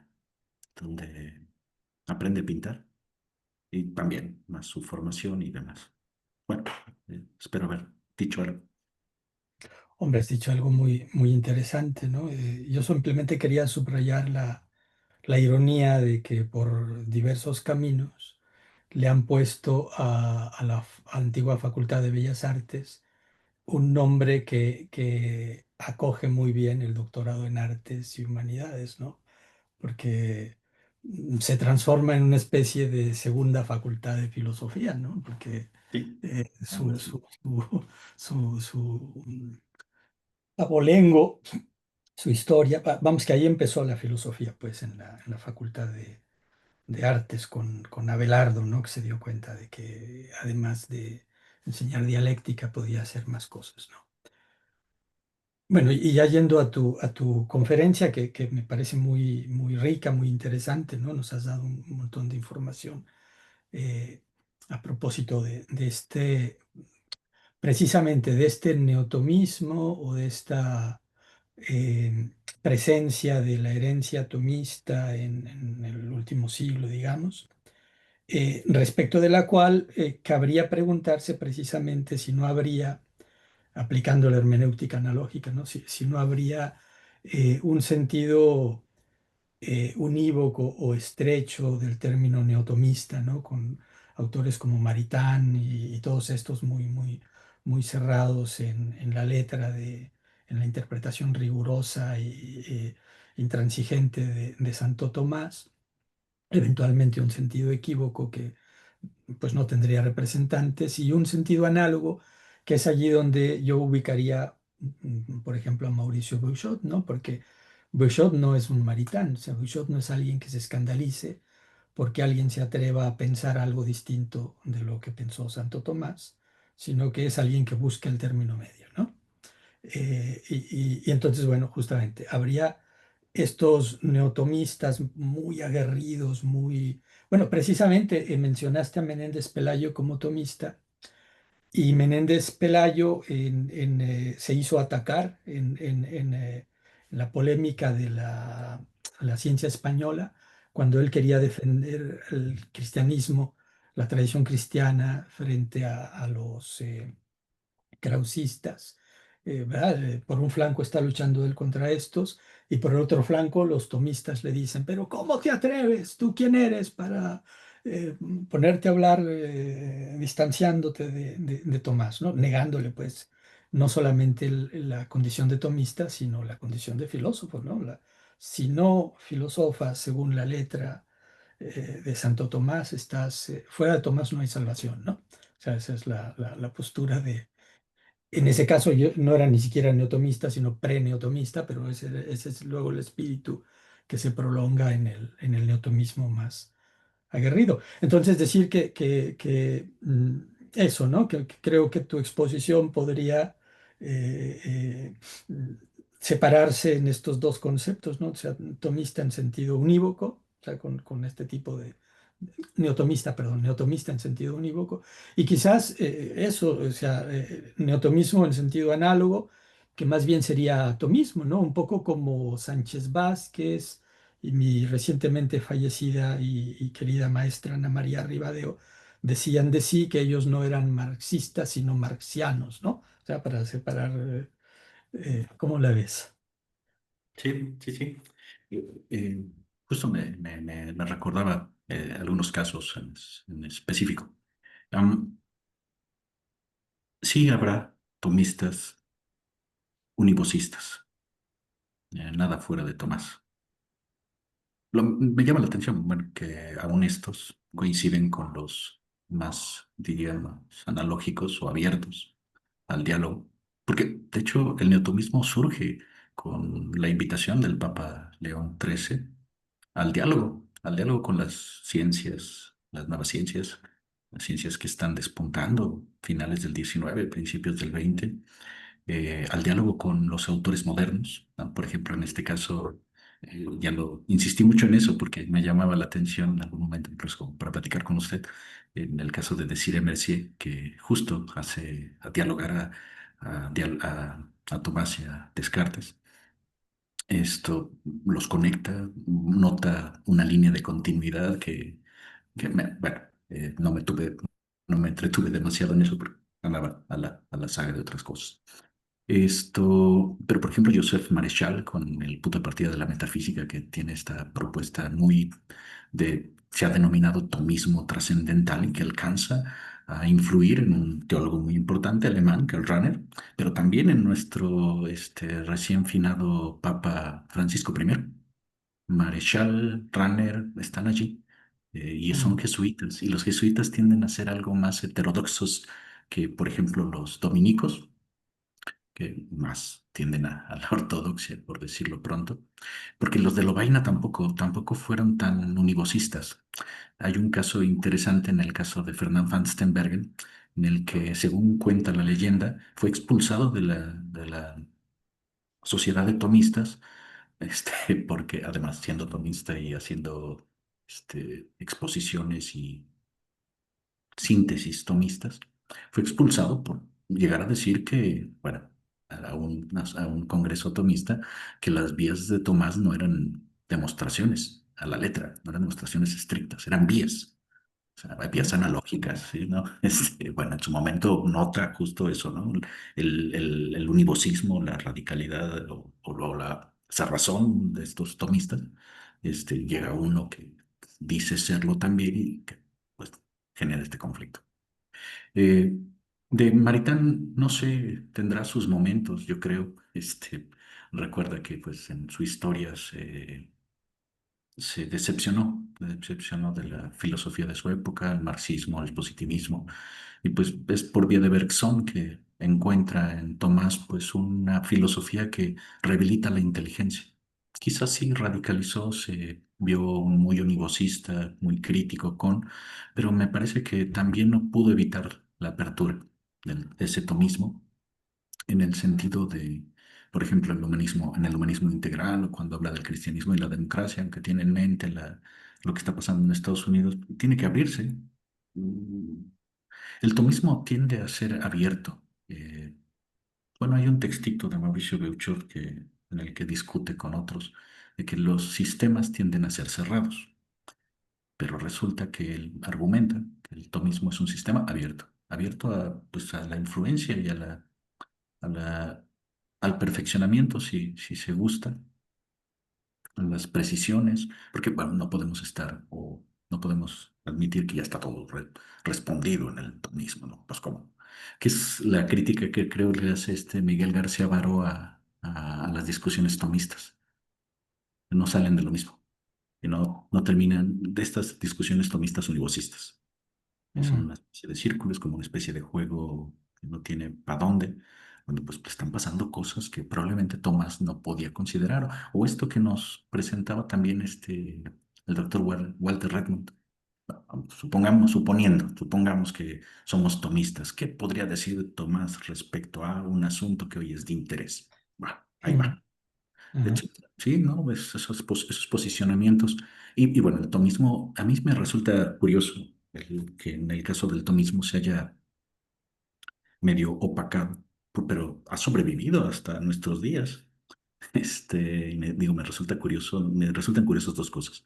Una, que como dice Mauricio Beuchot, como tomista, o más bien introducido el tomismo en la hermenéutica analógica. Muy, no diré subrepticiamente, pero sí está allí, hace un acto de presencia fuerte, abierto y demás. Lo segundo es esta discusión que hubo, creo que usted conocerá un poco mejor, en España, con ocasión de Ortega y Gasset y los orteguianos de la época, Pedro Lainestral, no sé, también el doctor Juan Carlos Orejudo nos puede apoyar, Julián Marías, y que ahí hay un tomista respondiéndoles a todos ellos, Santiago Ramírez, y a ese señor nadie lo recuerda. Un tomista duro, el sí, duro, hueso de roer, univocista, etcétera, pero que se dio la tarea de leer, por ejemplo, a Ortega. Y una de las cosas que descubrí es que Ortega no concluye, que Ortega no tiene una propuesta, tiene que, diría usted, ¿no? Es muy bueno haciendo frases, pero no cierra la, la propuesta, para decirlo. Pero ese señor me llamaba la atención. Sí decía Mauricio Duchot que no le ayudó mucho su tratado sobre analogía, pero que se sirvió más bien de otros, y especialmente de Abelardo Lobato para la estética. Aunque me llama la atención que Mauricio no lo cite, que creo que es más una estrategia de otra índole. Pero ya me estoy metiendo en otros asuntos, pero volviendo al caso del univocismo y el equivocismo y el analogismo, digámoslo, en el tomismo, sí, efectivamente hay una tendencia fuerte al univocismo en el tomismo, pero cabe que no lo sé, que haya, que de origen más bien, la propuesta o la invitación que hacía León XIII sea a ser abiertos, a dialogar, a no cerrarse tan fácilmente, a incluso admitir que no se tienen todas las respuestas, etcétera. No sé si respondí, doctor. Pues es importante que esto que subrayas, pues, precisamente de la parte aperturista, digamos, ¿no? Porque también hubo una parte de cerrazón en el newtomismo. De hecho, por acá tengo el texto, no me acuerdo ahora mismo del nombre de un profesor de seminario en Estrasburgo del siglo finales del XIX, que igual que que regañaba a Menéndez Pelayo, tenía un tomismo de estos cerrados muy brutalmente antimoderno, ¿no? Y a este lo declararon, lo regañaron primero, no obedeció y terminó excomulgado, ¿no? A ver si me acuerdo del Pero, nombre. ay, perdón que le interrumpa, pero ya ve qué pasa con todas las corrientes, por decirlo así. Es decir, hay kantianos univocistas, equivocistas, lógicos, Sí. marxistas, lo que decía de Sánchez Vázquez y su maestra. También hay marxistas así ultranza que no hay otra filosofía más que la de Marx, para decirlo pronto, etcétera. Bueno, pero justamente subrayar que el neotomismo, así como algo que impulsa León XIII, surge como una máquina de guerra contra Descartes. Y en la estela de lo que decía este autor de cuyo nombre no logro acordarme, ¿no? De que los seminarios eran ya más bien cartesianos, los seminarios donde se forman los sacerdotes, y entonces se trataba de expulsar toda esta teología cartesiana y regresar a toda esta influencia cartesiana, toda esta influencia moderna, y hay que recordar el sílabus, ¿no? Como la reprobación de la modernidad, y de volver a Santo Tomás y rechazar todos los errores de la modernidad, ¿no? Y esto sobrevive ahora mismo en los movimientos tradicionalistas que precisamente Francisco eh, y ahora León XIV parece que sigue jalándoles las orejas, ¿no? Y todos estos movimientos a los que los escuchas contar este mito de un paraíso perdido, ¿no? O sea, hay un siglo XIII en el que hay un paraíso filosófico cuando explica Gilson que es uno de estos neotomistas analógicos, ¿no? Uno de los grandes, ¿no? Dice Gilson, bueno, pues es que se recibió a Aristóteles como el filósofo, porque en sentido estricto no había filosofía, ¿no? Entonces de repente llega una filosofía disponible y pues todo el mundo contento o debatiendo Tomás y los averroístas en torno a Aristóteles. Bueno, pues ahora mismo hay entre los tradicionalistas esta especie de mito que nos habla de un momento paradisiaco en Tomás, ¿verdad? Que se habría roto por culpa de Descartes, ¿no? O sea, Descartes habría roto, habría comido de la manzana, que precisamente este autor de cuyo nombre no logro acordarme y que no quiero levantarme, ahora que intervenga otra persona voy y lo busco y les digo quién es, ¿no? De eso acusaba a Descartes, dice, no, ¿cómo? Descartes introduce la filosofía en los seminarios, la actitud filosófica, ¿no? Entonces se acusa a Descartes de haber roto el paraíso perdido del tomismo, y eso está, insisto, muy presente en el tomismo univocista de todos estos tradicionalistas en fin, que hacen este relato de la historia de la filosofía moderna, la modernidad como un error cuando ahora que estamos trabajando a Santo Tomás y se asoma uno un poquito con más de detalle, empiezo a sospechar que nunca han abierto los libros de Santo Tomás y que su Santo Tomás es el de los manuales del seminario y ya está, ¿no? ¿Cómo ves? Sí, no, pues sucede eso. Em, otro dato que pueda ser interesante considerar es otra vez, Fernand van Steenbergen. Tiene un librito en esta colección que salió francesa que se llama qué sé yo, qué sé. Se llama El Tomismo. Es una cosita pequeñita, pequeñita, pero justo al final de ese librito, menciona los límites de Tomás. Y uno de los más fuertes es su física. No sabía de física, pues ¿para qué nos hacemos? La física del siglo XIII no es la física de la época de Descartes, y mucho menos la que es él mismo, este, pues trabaja, vamos, tiene libros sobre óptica, tiene libros sobre, etcétera. Y mucho después igual, ¿no? La física es una deficiencia en relación con las ciencias, del tomismo así a ultranza, del tomismo al pie de la letra, porque pues no empata con los saberes físicos más recientes. Ahora imaginemos con la teoría de la relatividad de Einstein.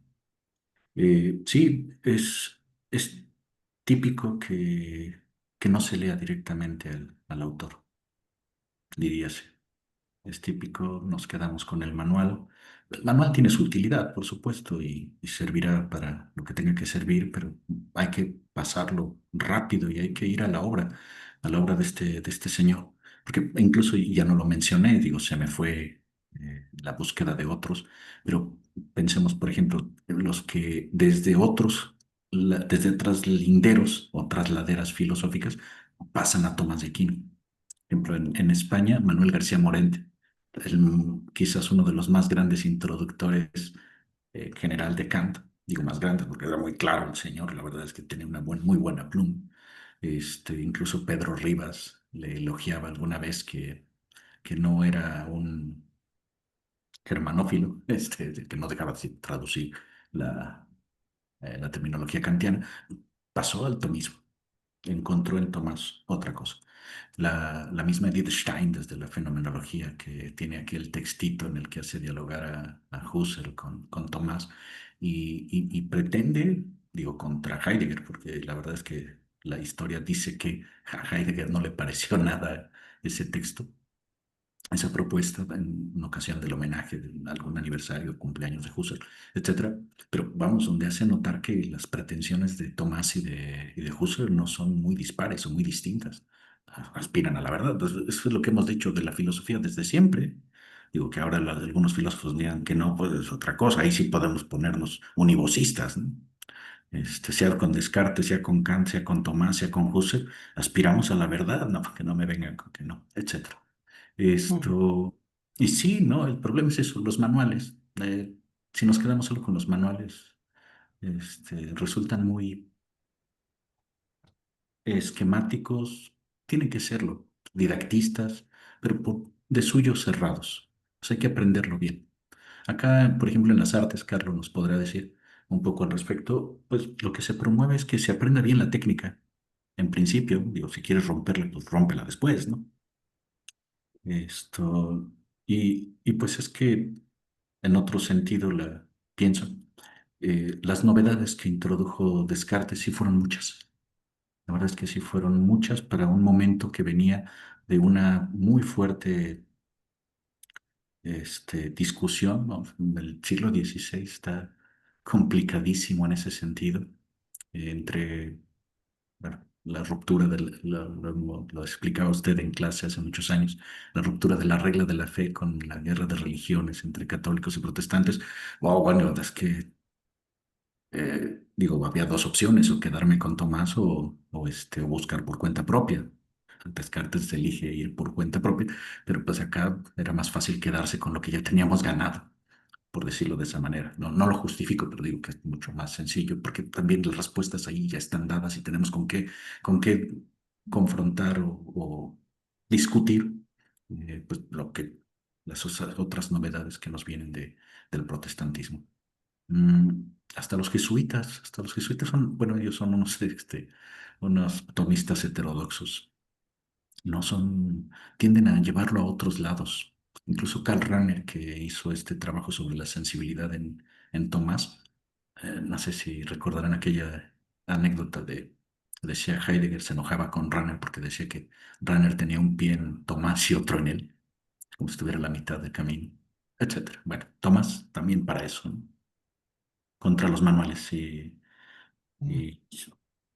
digo, al margen de que eh, haya surgido un tomismo univocista, un tomismo recalcitrante, porque se veía en la modernidad la introducción de novedades que más bien afectaban, etcétera. Pues no fue lo único que se dio. Habrá diálogo también en otros casos, pero también se lo opacará, ¿sí? Porque yo he visto, por ejemplo, en eso en las historias de la filosofía, cuando vemos los saltos que hay de un filósofo a otro, pues vamos justo de esos filósofos que aparecen con la frecuencia, bueno, con mucha frecuencia en distintas historias, pero casi como en segundo plano en la historia, sigue trabajándose el tomismo. Seguirá habiendo tomistas, tomistas, tomistas, y lo que me llevó a la conclusión de que el tomismo es una de las filosofías que más ha sobrevivido, en un segundo plano, pero ha sobrevivido, a diferencia de otras que tienen sus momentos fuertes, etcétera, y después se desploman y desaparecen, o cambian el rumbo, ¿no? Por ejemplo, pensemos en la analítica, que fue muy sintáctica en un principio y ahora resulta que es muy pragmática, por ejemplo. La misma fenomenología que ha tenido sus altibajos, eh, hasta el kantismo, no sé, cartesianismo, no sé si haya, pero bueno, es que la cosa es que Gilson y Desiré Mercier fueron lectores muy asiduos de Descartes. De hecho, los trabajos primeros de Gilson son de Descartes. ¿Sí? O actualmente el caso de Jean-Luc Marion, que sabemos que tiene textos sobre Descartes, la ontología gris o no sé cuántas cosas alrededor de Descartes, pero resulta que él mismo tiene un texto en el que demuestra por qué a Tomás no se lo puede incluir en aquella acusación de ontoteología que hacía Heidegger a toda la filosofía occidental. Y wow, es un fenomenólogo cartesiano que defiende a Tomás, etcétera. ¿No? Ya me desvío otra vez, pero perdón. No, no, no te desvías. Pero yo ya me callo para que intervenga alguien más. Y volviendo a las artes, porque nos desviamos un poquito, poquito. Gracias, Joel. Bueno, yo ahorita lo veo súper interesante, ¿no? Porque creo que si esto lo podemos mezclar o interrelacionar hacia el punto artístico, bueno, a mí siempre me ha resultado muy interesante, ¿no? Entonces, esto que ahorita mencionaba también el doctor Juan Carlos Moreno, ¿no? Donde bueno, es como si estuviéramos trabajando a la inversa en la facultad, ¿no? El volver en cuanto a la filosofía al arte, bueno, dependiendo o partiendo desde su origen, ¿no? Y eso a mí me gustó mucho esa comparativa. Bien, no sé si alguien más quisiera participar con alguna pregunta, si no están en posibilidades de abrir el micro, etcétera, igual les pido que lo pueden escribir en el chat y la leemos. Bien, vamos a darle la palabra a Esther Mejía. Listo, creo que ya puedes activarlo.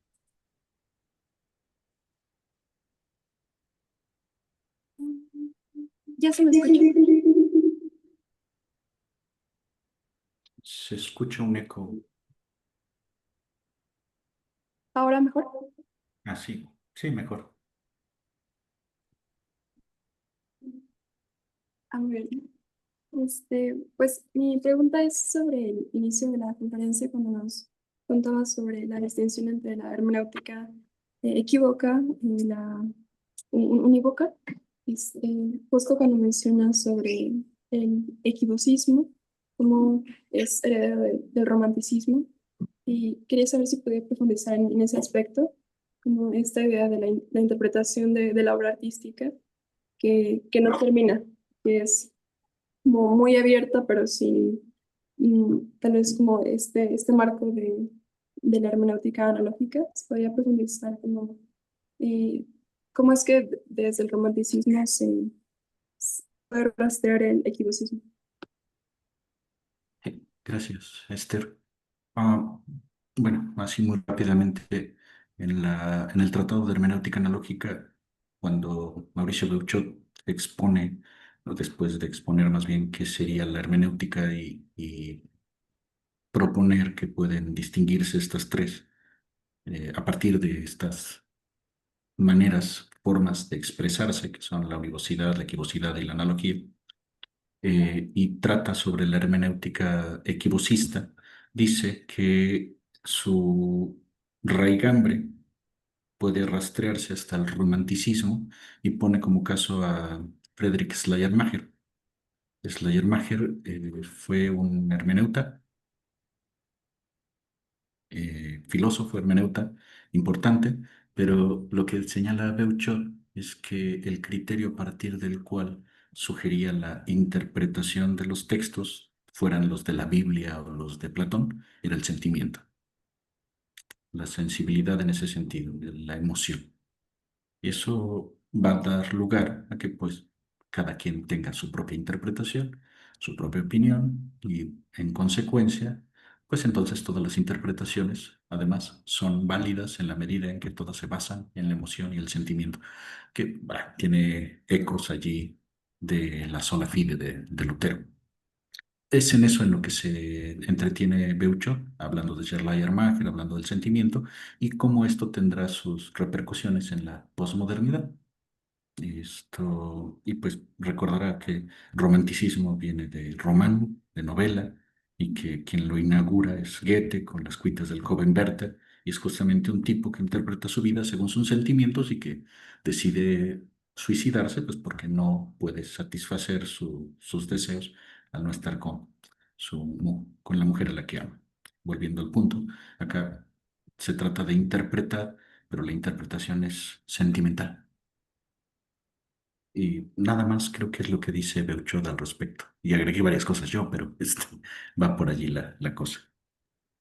Muchas gracias. No, no Y hay de igual qué. nada más para puntualizar, no sé si Sí. puedes contarnos como en qué punto eh, pues, los pensadores se dan cuenta de que el sentimiento no nos ayudaría para tener un criterio, como para poder interpretar. Entonces, ¿cómo converge la hermenéutica unívoca y la hermenéutica equívoca en esta hermenéutica analógica? Este, Ujú. ¿Cómo se parte de estas para encontrar un equilibrio? Ok. Pensaría yo que desde el punto de vista de la estética, cuando Mauricio Beuchot en Analogía y Belleza la define efectivamente como una disciplina filosófica, pero dice que la estética es la disciplina filosófica que estudia la belleza y el arte. Y agrega que la belleza se capta por la sensibilidad como capacidad, como facultad humana, pero una facultad compleja que se compone de percepción, o yo decía sensorialidad, porque la noción de percepción puede tener también eh, sentidos analógicos, pero más amplios o más estrechos según se lo use. Sensorialidad en el sentido en que hay sentidos, sentidos con los cuales accedemos a las cosas del mundo. Sentimentalidad o emocionalidad o emoción, si gusta, pasión, porque también se involucran los sentimientos, no podemos no sentir en ese sentido, valga la redundancia. Imaginación, memoria, que es, digamos, una otra capacidad que se conecta, porque la sensibilidad, digo, es la que nos permite captar la belleza, pero la que orienta todo esto es la inteligencia. Entonces, seguramente habrá escuchado aquellas expresiones muy, voy a decirlo así, políticamente correctas, como cuando decimos, es que yo siento que. Sí, pero resulta que si sientes, entonces no exactamente entiendes, y si no entiendes, no piensas, etcétera. Entonces, bueno, por lo menos diría Mauricio Becho, por lo menos yo pienso, ¿no?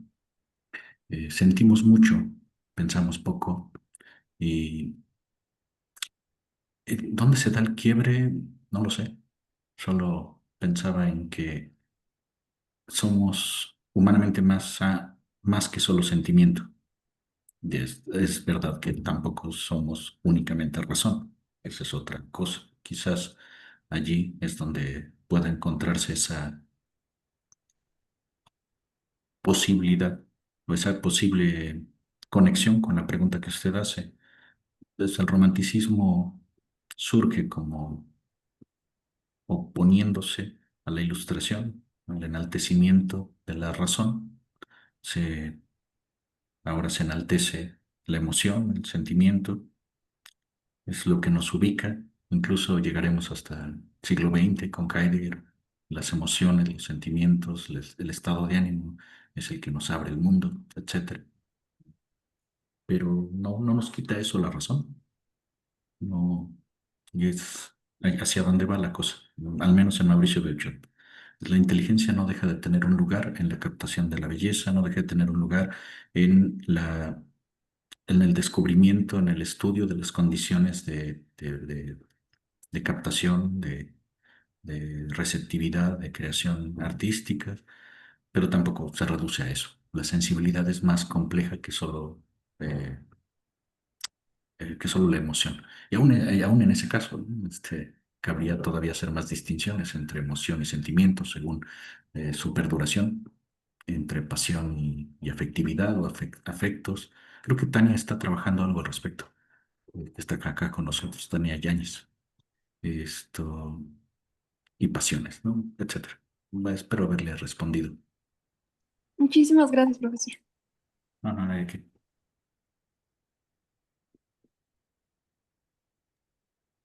Ok. No sé si alguien más quiera hacer una pregunta, alguna intervención. Ok. ¿Puede activar su micrófono, doctor Juan Carlos Orejudo?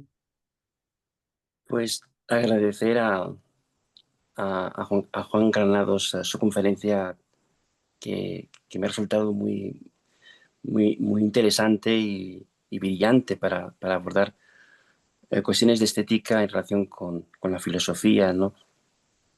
Y considero que, como bien ha señalado Juan en su conferencia, el neotomismo y Santo Tomás ocupa un lugar importante en la historia de la estética, sin duda, ¿no? Y que ha tenido una influencia enorme en la modernidad y de manera incluso indirecta o de manera, digamos, subterránea o oculta, ¿no? Eh, y sigue siendo una filosofía, digamos, que minoritaria. Yo creo que la filosofía lo es de por sí. Y que de algún modo, efectivamente, retoma conceptos estéticos importantes digamos, abordar no solamente cuestiones teológicas y religiosas, ¿no? También éticas y morales, ¿no? Y sobre todo, pues, digamos, defender el contenido de verdad, ¿no? De, de la reflexión filosófica, ¿no? En nuestra época, ¿no?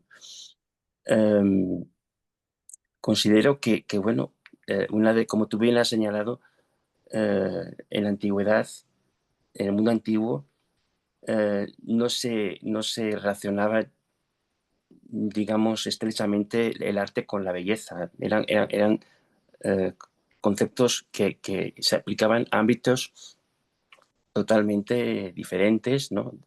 La belleza pertenecía al ámbito de lo espiritual, al ámbito metafísico y filosófico, mientras que el arte, pues, digamos, pues estaba vinculado, digamos, al ámbito de la fabricación, ¿no? Y de la artesanía, ¿no? Y es precisamente en el siglo XVIII, como tú bien has señalado, en el que se empieza a hablar de las bellas artes, ¿no? Y la estética es una disciplina que surge, digamos, oficialmente en el siglo XVIII, ¿no? Eh, y sin duda Kant también influye en esta concepción de la estética, ¿no? Es un autor, digamos, que para bien y para mal, digamos, ha contribuido, ¿no? al desarrollo de esa disciplina. No obstante, es verdad digamos, se suele simplificar, digamos, dos ámbitos de la estética, la naturaleza y el arte, ¿no? La belleza natural, la belleza artística, como contrapuestas y en cierto modo también complementarias, pero se olvida, y yo creo que es un ámbito que se puede rescatar a través de la filosofía neotomista y de Santo Tomás, se olvida uno de la belleza sobrenatural, de la belleza, digamos, que no es natural ni artística propiamente, sino que es sobrenatural, ¿no? Y yo creo que un autor como, por ejemplo, Baudelaire, insiste en este concepto de belleza sobrenatural, ¿no? Esta es una cuestión moderna y yo creo que los autores neotomistas son modernos en ese sentido, ¿no? Eh, y Perdón que lo interrumpa, doctor Juan Carlos, me recordó el caso de a San Agustín. Hermosura tan antigua y tan nueva, tarde te amé. Es a quien refiere esa hermosura, pues a Dios. Y Dios es sobrenatural, etcétera. efectivamente. Entonces, yo creo que, digamos, la conferencia que nos has impartido y las reflexiones que ha dado lugar, pues digamos, yo pienso en Baudelaire, pero, por ejemplo, en el cuadro de Courbet, ¿no? Que Courbet era un poco bestia, ¿no? Era un insurgente, no era tanto un rebelde como metafísico como Baudelaire, ¿no? Courbet en el taller del artista, pues representa a Baudelaire en un rincón del cuadro. El cuadro es maravilloso, es una representación alegórica, ¿no? Del artista moderno y, en una esquina está Baudelaire en una posición, digamos, meditabunda y está leyendo, ¿no? Lo cual hace hincapié en el carácter de estudio, ¿no? De reflexión, de aplicación, de concentración en el objeto de estudio, digamos, que Baudelaire era una persona muy, digamos, que leía muchísimo, digamos, una persona que se sentaba, que estudiaba, ¿no? Y que, digamos, tenía una visión, hasta podemos decir, estética del arte, ¿no? Que después va a ser retomada por otros, ¿no? Incluso Flaubert se consideraba como un monje, ¿no? Como un monje de la escritura, ¿no? Encerrado, ¿no? En su propia, en su escritorio, ¿no? Y en su cuarto digamos, de estudio, ¿no? También Flaubert era un gran estudioso, o sea, antes de escribir sus novelas, estudiaba muchísimo, ¿no? Y yo creo que esa afición a la lectura y al estudio se la debemos sin duda a esa tradición, digamos, neotomista, digamos, que recorre, digamos, toda nuestra historia, ¿no? Entonces, yo estoy de acuerdo contigo en que el planteamiento moderno o más actual del arte, digamos, como de una persona que llega y puede, digamos, entender, conectar directamente con la obra, identificarse, digamos, o descubrir la belleza, digamos, espontáneamente, eh, sin, digamos, hacer ese recorrido de reflexión, de pensamiento y de estudio, pues realmente yo creo que yo creo que es uno de los errores en los que ha incurrido, digamos, el arte contemporáneo, ¿no? Que en última instancia, digamos, eleva el arte y rebaja la belleza, como tú bien has señalado en tu conferencia, ¿no? Y un arte, digamos, que también es muy cuestionado, ¿no? Y muy cuestionable. No, sobre todo lo que se expone, digamos, en los museos, digamos, de arte contemporáneo. Y lo cual no quiero decir que no sea arte, ¿eh? Estoy diciendo que, digamos, da pie a una discusión, digamos, profunda, ¿no? sobre qué es el arte. Y en relación, digamos, por ejemplo, pues qué terrible noticia la que ha ocurrido ahora mismo en el Louvre, ¿verdad? Ese robo, digamos, terrible, ¿no? Que ha sufrido el Louvre, esto de piezas, y que realmente tiene que ver con el mundo en el que vivimos, ¿no? Digamos, donde no se percibe el valor real de las cosas y todo se convierte en moneda de cambio digamos, ahora mismo se piensa el arte en cuanto a qué precio tiene una obra, ¿no? O cuánto vale una obra, ¿no? Y lamentablemente, pues, el arte está padeciendo, digamos, una crisis terrible a raíz de esa equivalencia, digamos, económica en relación con un valor que yo creo que tiene que remite a un orden superior o por lo menos pretende, digamos, aspirar a revelarnos una verdad, digamos, que nos trasciende, ¿no? Esta sería a partir de lo que he escuchado y realmente pues felicitarte, doctor Juan, por tu conferencia realmente muy interesante y que nos da a pensar que existen grandes pensadores neotomistas en esta gran corriente, digamos, del pensamiento estético moderno, ¿no? Muchas gracias. Muchas gracias a usted, doctor Juan Carlos. Efectivamente, la situación social, cultural, es lamentable. Eh, mm, lo que ha pasado con este robo en el Museo Francés, esto, bueno, pues ya ha ocurrido y ¿qué nos devuelve lo que acaba de decir? Eh, se- las piezas parecen medirse por su costo, su precio. ¿Para qué más? ¿Para qué más pueda ser usado? No quisiera inducir a la idea de un utilitarismo del arte, pero es decir, ¿para qué más es el arte? Eh, También digo, hay muchos, acá en la facultad y seguramente en la Universidad de Zacatecas y en otras universidades del país y del mundo, pues las facultades de artes, de bellas artes, de fine arts, etcétera, pues promueven el egreso y la profesionalización de las artes. Son muchos, muchos artistas los que cada año egresan, pero ¿para qué usamos ese arte? ¿Para qué lo vamos a usar? ¿Como trampolín para saltar de ello a algo distinto, a lo distinto, a lo sobrenatural? ¿O, o para invertir? Porque también las obras de arte se han vuelto mercancías con las cuales se puede invertir. Y uno compra como comprar una casa y a la vuelta de los años uno puede venderla más cara, ¿no? O al menos ese es el plan con eso. Pero gracias por su reflexión, su comentario. Muchas gracias. Voy a permitirme ir cerrando, estamos un poquito sobre tiempo. Agradezco mucho, bueno, las respuestas de Juan, las intervenciones de todos los que se han animado a, a tomar la voz. Antes de cerrar, me va a permitir leer la constancia que le haremos llegar al doctor Juan.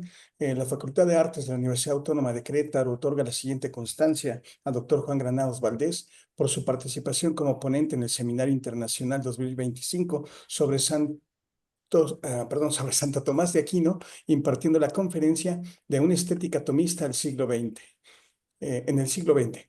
llevada a cabo el 24 de octubre del 2025 en las instalaciones virtuales de la Facultad de Artes. Firma el doctor Sergio Rivera Guerrero, director de la Facultad de Artes, la doctora Pamela Jiménez Dragicevic, jefa de investigación y posgrado, y la doctora Rosaria Barba González, líder del cuerpo académico, Interpretaciones de la Educación, la Cultura y las Artes. Bien, sin más por el momento, agradezco mucho al doctor Juan por haber estado con nosotros en el seminario y le damos gracias a todos por su asistencia y les invitamos a estar con nosotros en las próximas conferencias que tengamos. Las estaremos compartiendo, perdón, por nuestras redes sociales para que nos apoyen estando atentos. Muchas gracias, que estén muy bien. No sé si quieres agregar algo antes, Juan. No, pues nada, gracias. Veía que acá en el chat el doctor Juan Carlos Moreno nos anotaba el nombre del autor que refería hace un rato, Botán. Entiendo. Y pues muchas gracias, doctores. Muchas gracias a quienes asistieron y escucharon. Y bueno, hace un rato nos dejó un mensaje Tania que se retiraba y agradecido. Pues gracias y buen fin de semana. Gracias a Igualmente. todos. Gracias, Juan. Que estén muy bien. Hasta pronto. Adiós. Muchas gracias.